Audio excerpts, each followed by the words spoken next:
રાજકોટ જિલ્લા બીજેપી શહેર અને ગ્રામ્ય દ્વારા ફોર્મ ભરવાની પ્રક્રિયા ચાલુ થઈ છે ત્યારે આજે સવારથી લઈને અત્યારે 12 વાગ્યા સુધીમાં અંદાજિત 16 જેટલા ફોર્મ ભરાયા છે। રાજકોટ, જૂનાગઢ, જામનગર અને આજુબાજુના ગ્રામ્યના લોકો પણ ફોર્મ ભરવા માટે રાજકોટ પહોંચ્યા હતા તેમજ ફોર્મ ભરવાની પ્રક્રિયા શરૂ થઈ છે।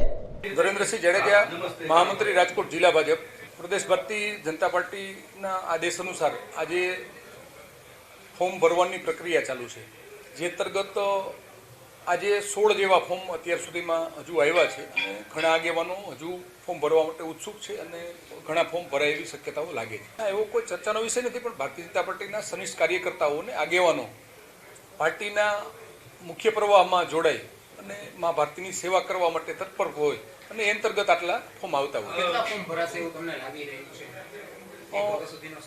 અંદાજિત તો હું માનું ત્યાં સુધી 20 ફોર્મ ભરાય એવું લાગે છે, 20 થી 25 ફોર્મ આવે એવી શક્યતાઓ જણાય છે। આજે જે ભારતીય જનતા પાર્ટી દ્વારા રાજકોટ જિલ્લા ભારતીય જનતા પક્ષના અધ્યક્ષ તરીકેની જે કાંઈ પ્રદેશની ગાઈડલાઇન્સ મુજબ ક્રાઇટેરિયાના દાયરામાં રહી અને આજે મેં ફોર્મ ભરેલું છે। મારું નામ ધીરુભાઈ તળપદા, પડદરી તાલુકો। હું 1980થી ભારતીય જનતા પાર્ટી સાથે જોડાયેલ છું।